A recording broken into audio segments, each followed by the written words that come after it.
Buenas tardes. Buenas tardes a todos. Mi nombre es Claudia Ponce y estamos aquí reunidos junto con mis compañeros que en su momento se irán presentando para hablar de la conceptualización y terminología de los derechos humanos. Yo voy a comenzar hablando o dando el concepto de lo que es derechos humanos en el ámbito jurídico. ¿Y por qué hago énfasis en el ámbito jurídico? Porque los derechos humanos o el concepto no es el único, se encuentran múltiples conceptos, esto derivado de las diversas disciplinas que estudian a estos derechos humanos. Entonces, bueno, derechos humanos en el ámbito jurídico se define como el concepto de derechos basado en la dignidad de todos los seres humanos. Estos derechos humanos se encuentran jurídicamente normados en normas nacionales y en normas internacionales. En normas nacionales pueden ser como la Constitución y en normas internacionales como los tratados. Eh, es importante que consideremos que los tratados internacionales se deben de tomar como último recurso, es decir, cuando el Estado no está respetando, garantizando y haciendo la difusión correspondiente. Los derechos humanos tienen tres características principales que son indivisibles, son universales y son interdependientes. ¿Y por qué son o a qué se refiere este concepto? Bueno, universales porque le corresponden a todo el género humano, interdependientes porque uno depende del otro, es decir, funciona como un engranaje. Si yo tengo derecho a la vida, también tengo derecho a una habitación digna, a la alimentación, a un estudio, también tengo derecho a la libertad y, y me falta el último punto que es indivisibles. Indivisibles porque no se concibe la idea de que este conjunto de derechos pueda ser dividido a cada uno de a cada integrante, vamos así decir, de la sociedad. Nos corresponde los mismos derechos a todos y no le voy a, o nos van a otorgar a un grupo unos derechos y a otro grupo otros derechos. Bueno, esa es mi participación. Gracias. Muchas gracias, Clau. Ahora me toca a mí. Yo voy a participar con lo que son los derechos fundamentales. Los derechos fundamentales son un conjunto de derechos y libertades que se consideran esenciales para el disfrute de una vida digna. Los derechos fundamentales y los derechos humanos son similares en su contenido, pero se diferencian en su ámbito de aplicación y en su naturaleza jurídica. Los derechos humanos tienen un alcance universal, mientras que los derechos fundamentales tienen un alcance nacional y pueden variar según el país, ya que los derechos humanos están consagrados en la Declaración Universal de los Derechos Humanos, aprobada en 1948, y los derechos fundamentales en la Constitución de cada país. Son muy parecidos en la cuestión de que son un conjunto de derechos y libertades que son inherentes al ser humano por la naturaleza misma del ser humano.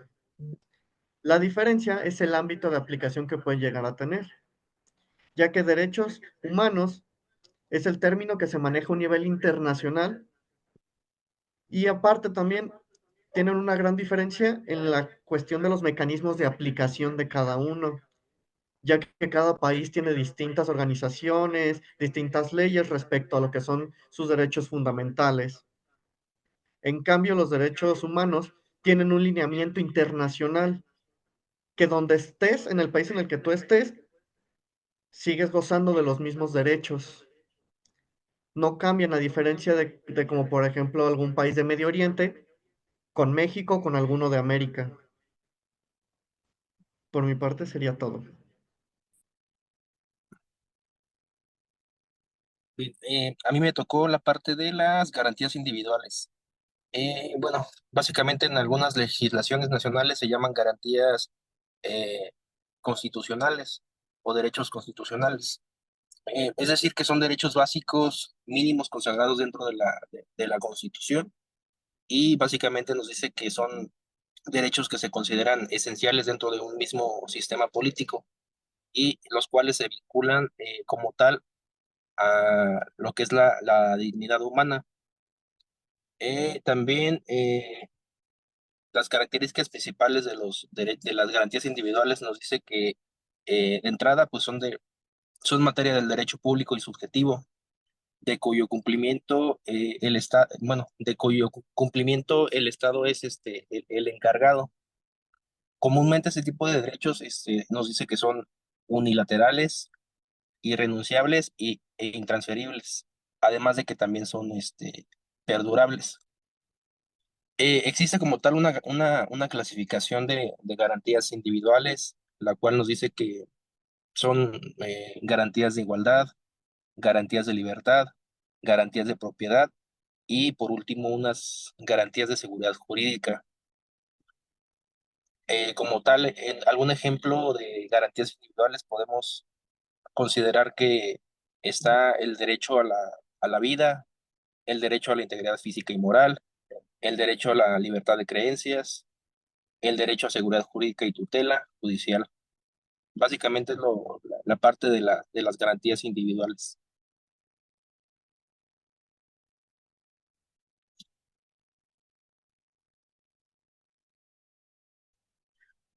Sí, bueno, a continuación les hablaré acerca de los derechos subjetivos públicos. Eh, Primero que nada, debo de mencionarles que los derechos subjetivos públicos, pues son aquellos derechos, pues que los individuos podemos exigir al Estado y que son destinados, pues, a garantizar sobre todo la dignidad, como también la libertad, la igualdad ante la ley. Estos derechos son fundamentales para la convivencia en una sociedad realmente democrática y que además pues nos permiten a nosotros como ciudadanos participar activamente a la vida pública, reclamando así pues nuestros derechos frente a cualquier abuso de poder o cualquier irregularidad activa dentro de la sociedad. Como también debo de mencionarles lo que son ciertas características de estos derechos subjetivos públicos. eh, Más que nada, pues son inherentes a todas las personas, independientemente de su raza, de su origen o de cualquier condición. Entre ellos se encuentran pues los derechos esenciales como son el derecho a la vida, el derecho a la integridad personal, que además protege a los individuos de actos que pongan en riesgo nuestra existencia o nuestro bienestar. La libertad de expresión que permite pues a las personas manifestar nuestras ideas siempre y cuando no afectemos a las terceras personas sin temor a represalias. También el derecho lo que es a la educación, que asegura pues que todos tengamos acceso a una formación que nos permita desarrollarnos plenamente, como también el derecho a la participación política que pues facilita eh, participar en los procesos democráticos, como el derecho a votar, ser votado, que es sumamente importante en la sociedad, como también la existencia y garantía de estos derechos, pues son fundamentales para la protección y la dignidad humana. Los ciudadanos, además, no podrían ejercer plenamente su libertad ni participar en la forma de decisiones que afecten nuestra vida. Además, los derechos subjetivos públicos pues son un pilar esencial para el Estado de Derecho, donde la ley debe de proteger a todos los individuos de arbitrariedades o de abusos. Además, en el proceso de esto se encuentran demasiados desafíos y garantías. A pesar de su importancia, la protección de estos derechos enfrentan pues numerosos desafíos en muchos contextos. La falta de recursos, la corrupción, la represión política pueden limitar su ejercicio. Por ello, pues es crucial que existan mecanismos efectivos para que estos tengan realmente, o nosotros, es decir, tengamos la garantía de que estos derechos se encuentran presentes. Y bueno, ya como conclusión debo de mencionarles también que los derechos subjetivos públicos pues son indispensables para el desarrollo de la sociedad justa y democrática. Sería todo de mi parte. Bien, muchas gracias. A mí me tocó hablarles sobre los derechos naturales. ¿Y qué es el derecho natural? Vamos a comenzar por definirlo. El derecho natural es todo aquel con el que nace la persona, es decir, el derecho a la vida, el derecho a la libertad, el derecho a la propiedad, y se considera un derecho superior. ¿Por qué superior? Porque pues aunque el Estado lo quiera regular, ya los seres humanos nacemos con ese derecho. Y pues toda persona tiene estos derechos que están fundados principalmente en la naturaleza humana, independientemente de lo que dicta el Estado. No los puede negar el Estado porque, como les digo, son superiores y son valores que se encuentran en la conciencia de los hombres y son considerados como universales y eternos. Y al derecho natural lo han vinculado mucho con el derecho positivo, porque el derecho positivo, en cambio o en contraste con el derecho natural, son normas dictadas por el Estado para regular nuestra convivencia en el Estado, es decir, el derecho positivo sí impone las normas, contrario al derecho natural, que es algo con lo que nacemos los seres humanos. Y bueno, encontramos también otras definiciones sobre qué es el derecho natural.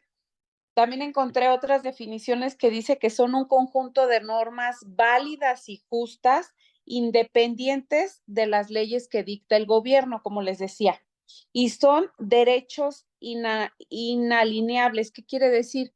Que no se pueden mover, por decir de alguna manera, porque ya los seres humanos nacen con ese derecho.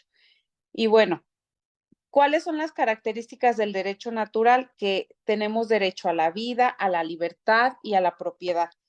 Y aunque no es legal en sí mismo, pero tiene influencia en el derecho positivo, es decir, en leyes que rigen nuestras sociedades. El derecho natural se caracteriza por su universalidad, es decir, se aplica a todos los seres humanos, es inalineable, y esto quiere decir que no se pueden modificar las leyes naturales, ya nacemos con ellas. La racionalidad, que es la capacidad que tiene el ser humano de entender las cosas, se caracteriza por ser muy objetivo, es decir, no hay dudas en que tenemos derecho a la vida y a la libertad. Eso sería todo de mi parte y les agradecemos la atención a nuestra exposición y buenas tardes. ¿Listo, verdad, compañeros? Así es. Ok. Así es.